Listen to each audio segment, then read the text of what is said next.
আসসালামু আলাইকুম সবাইকে। আজকে আমি রান্না করব কোনো মাছ ছাড়াই কচুরমুখী রান্না। প্রথমে আমি কচুরমুখীগুলোকে সিদ্ধ করে বেছে নিয়েছি।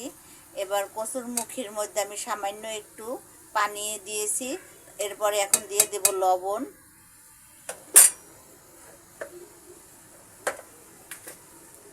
এখন দিয়ে দেব হলুদের গুঁড়ো 2 চামচ পরিমাণ, এখন দিয়ে দিব মরিচের গুঁড়ো 2 চামচ পরিমাণ,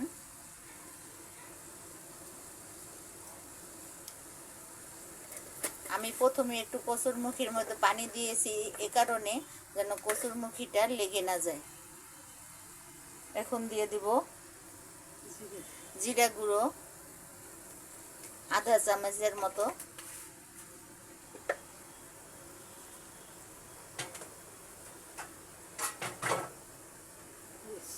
দিয়ে দিব পেঁয়াজ কুচো, আমি পেঁয়াজ কুচি করে কেটে নিয়েছি। এবার আমি আরও একটু পানি দিব,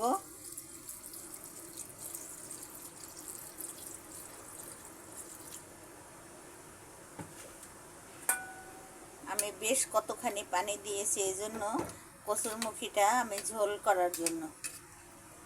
এখন আমি সুন্দর করে নেড়ে দেব, আমার আরও একটু পানি লাগবে ঝোলের জন্য।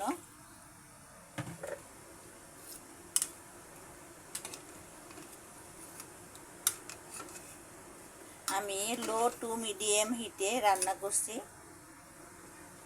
এখন কচুরমুখীগুলো ধীরে ধীরে হতে থাক, আমি ফিরে আসছি 10 মিনিট পরে।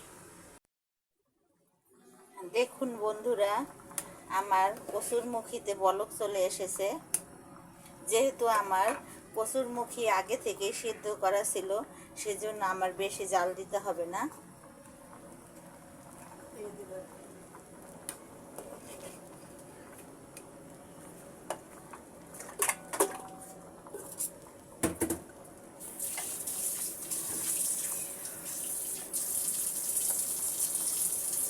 আমি এখানে চালতা কেটে রেখেছি, আমি চালতার পিসগুলো এবার কচুরমুখীর মধ্যে দিয়ে দেব।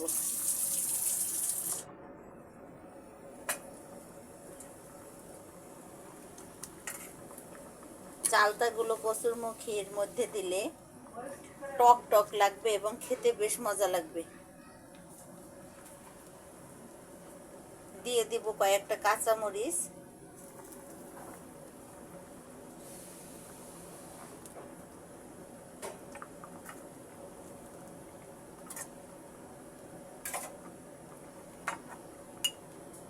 এবার আমি একটু নেড়ে দিব।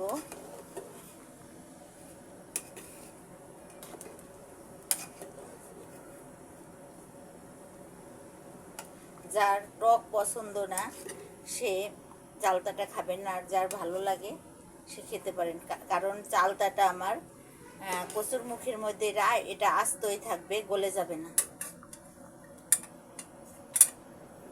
এরপরে আমি 5 মিনিট পরে আবার আসছি। 5 মিনিট পরে ফিরে আসছি।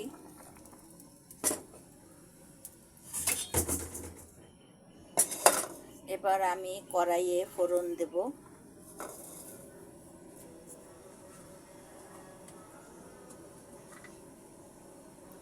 রসুন কুচি, পেঁয়াজ কুচি,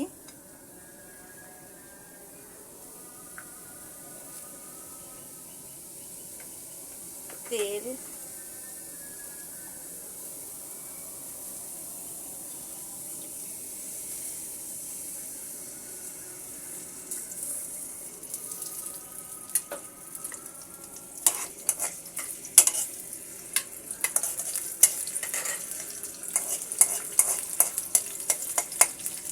পেঁয়াজ এবং রসুনটাকে আমি ব্রাউন কালার করে ভেজে নেব।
পেঁয়াজ এবং রসুনটা হয়ে গেছে।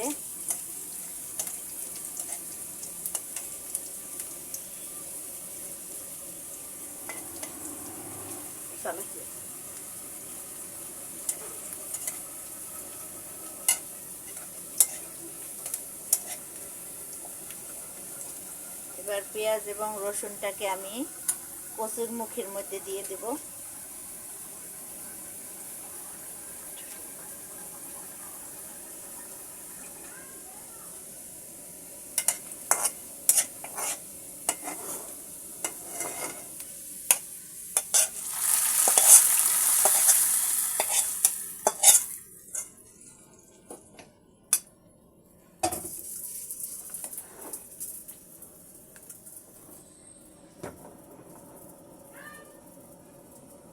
হয়ে গেল আমার চালটা দিয়ে কচুরমুখী রান্না।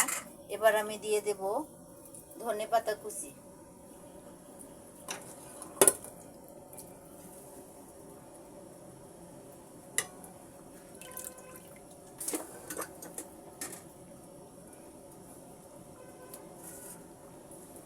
কচুরমুখীটা দেখতে যেরকম সুন্দর, খেতেও সেরকম খুব মজা। আপনারা ইচ্ছা করলে এটাকে চিংড়ি মাছ দিয়ে অথবা ইলিশ মাছ দিয়ে রান্না করতে পারেন, কিন্তু আমি ইচ্ছে করে আজকে মাছ ছাড়া রান্না করছি। এটাও খেতে বেশ মজা। হয়ে গেল আমার কচুরমুখী রান্না। আপনাদের যদি ভিডিওটি ভালো লাগে সবাই লাইক দিবেন, শেয়ার দেবেন, কমেন্টস করবেন এবং বাসায় ট্রাই করবেন। আশা করি আপনাদের ভালো লাগবে।